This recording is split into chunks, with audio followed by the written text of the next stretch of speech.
जय हिंद दोस्तों।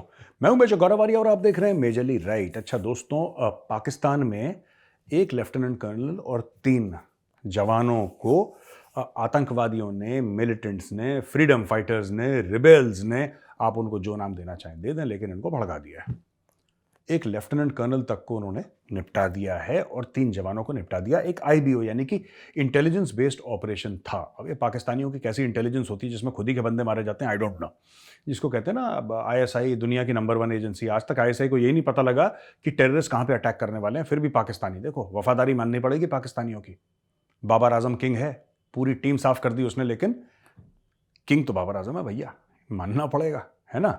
अब देखो नंबर 1 एजेंसी कौन सी है? आईएसआई। दुनिया में आईएसआई नंबर 1 एजेंसी है। आईएसआई को आज तक यही नहीं पता लगा कि कौन अटैक करने वाला है। रोज अटैक हो रहे हैं। आईएसआई को जो डेरा इस्माइल खान में अटैक हुआ था वो आईएसआई को पता नहीं लगा। जो गवादर में अटैक हुआ था वो आईएसआई को पता नहीं लगा। जो मियां वाली एयरफोर्स बेस पर अटैक हुआ था वो उनको नहीं पता लगा। अब ये 4 बंदे मारे गए, ये आईएसआई को पता नहीं लगा, लेकिन है ये दुनिया की नंबर 1 एजेंसी। और ये जो मरने वाले हैं जिनके ऊपर अटैक हो रहा है, ठीक है, ये दुनिया की नंबर 1 फौज है। ये दुनिया के नंबर, अरे भाई सुनो, अगर तुमने 10 दहशतगर्द भी मार दिए, पाकिस्तानियों में तुमसे कह रहा हूं, अगर तुमने 10 दहशतगर्द भी मार दिए, क्या वो पाकिस्तानी आर्मी के एक लेफ्टिनेंट कर्नल के बराबर है? क्या आप मानते हो? ये एक थोड़ा फौजी सवाल है, आप लोगों को नहीं समझ में आएगा अगर पाकिस्तानी सिविलियंस इसको देख रहे हैं, लेकिन एक बात कभी सोचना, ये हो क्यों रहा है तुम्हारे मुल्क में?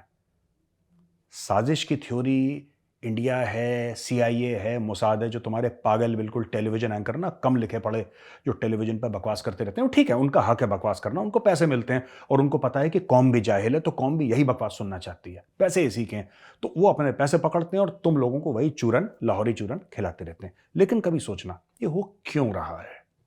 किसी की भी साजिश हो, यहूद और हनूद की, यहूदी साजिश कर रहा है, और हम तो दुनिया के सबसे अच्छे मुल्क हैं, हमारे मुल्क में 12 मौसम हैं, और हमारे मुल्क में मिनरल वेल्थ इतनी ज़्यादा है कि पैरों के नीचे हमारे 200 अरब का कोयला है और आसमान में 500 अरब का कॉपर। ये सब जो तुम झूठ बोलते हो अपने बच्चों से, ये किसी और दिन। आज मेरा सवाल ये है कि वो क्यों रहा है, ये पूछना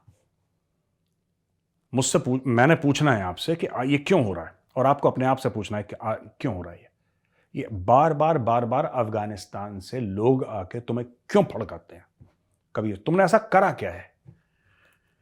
पूछना अपने बड़ों से कि तुमने पैसा लेके, दलाली के पैसे खा के अमेरिकनों से तुमने अफगानिस्तान में आग लगाई, ठीक है, तुमने अफगानिस्तान में आग लगाई सीआईए से पैसे लेके, और जिन जर्नलों ने पैसे खाए वो तो बाहर बैठे हुए हैं यार, वो फॉरेन कंट्री में बैठे हैं, उनके लंदन में घर हैं, उनके न्यूयॉर्क में घर हैं, उनके सिडनी मेलबर्न में घर हैं, वो कोई कोई फ्रांस में बैठा है, कोई बेल्जियम में बैठा है। ये सब लोग पैसा लेके अमेरिकन से इन्होंने अफगानिस्तान में आग लगाई। अब आपके बगल में अगर आग लगेगी, आपके पड़ोसी घर में आग लगेगी, तो जाहिर सी बात है कि शोले आपके घर तक भी आएंगे। ये शोले हैं जो आपके घर तक आ रहे हैं, इसमें अफगानों की गलती नहीं है।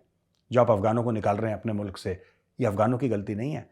आपने बगल वाले घर में आग लगा दी क्योंकि आपको किसी ने बोला कि ये लो 10 लाख रुपए, बगल वाले घर में आग लगा दो। आपने 10 लाख रुपए पकड़े, आपने मशाल ली, केरोसिन डाला, पेट्रोल डाला, बगल वाले के घर में आग लगा दी।